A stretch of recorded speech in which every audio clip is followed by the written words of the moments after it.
Puisque nous parlons de la crise et des gilets jaunes, arrêtons-nous également un instant sur l'une des principales doléances des Français, ce qu'on appelle la fracture numérique. 6 millions de personnes n'ont toujours pas un accès correct à Internet, principalement dans les communes rurales.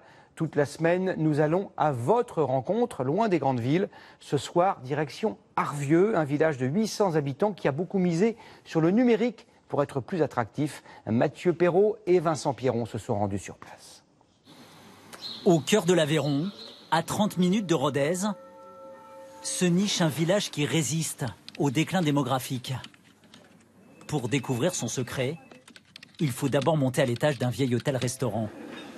Ici, des informaticiens créent des sites internet et des applications qu'ils vendent dans toute la France et en Europe.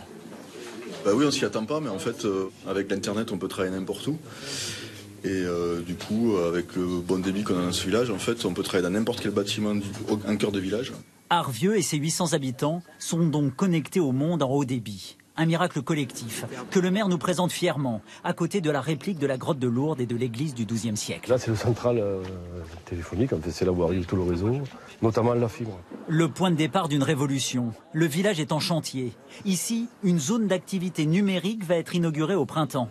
Les 18 salariés de l'entreprise multimédia s'installeront dans l'ancien couvent, juste à côté de la médiathèque Cyberbase, qui, elle, a déjà ouvert ses portes à des villageois qui découvrent les équipements high-tech et apprennent même un nouveau langage. Et il faut dire que papy et mamie, ils sont cool, quoi. Voilà, ils sont lol, ils sont cool, ils sont dans le coup. Coworking, c'était un gros mot. Avant que je le découvre... Juste à côté de la boucherie, effectivement, nous trouvons un espace de coworking. Comprenez un local de travail partagé par plusieurs personnes, notamment les Locomotivés, une association qui vend en ligne les produits des agriculteurs de la région. Il y a une vraie dynamique, en fait tout est possible ici, c'est ça qui est assez extraordinaire. On arrive avec un projet, on lui dit bah oui pourquoi pas, vas-y, et puis ça se fait.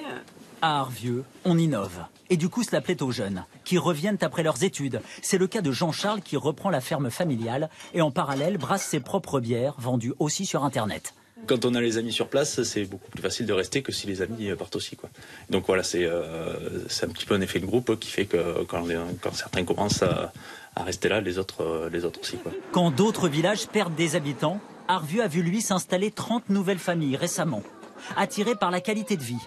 Grâce à l'ancienne maire, une station-service gérée par la commune trône même au milieu du bourg. Et une fois la station-service, on s'est dit, il y a des voitures électriques, donc il n'y a pas de problème, il faut mettre des bornes électriques. Le symbole d'une campagne qui va de l'avant, en écoutant ses habitants. Cette salle de spectacle qui vient d'être livrée est le fruit des réflexions d'un conseil villageois qui se penche déjà sur la programmation. Sous l'impulsion d'un nouvel arrivant colombien, un festival de musique latino devrait être organisé cet été.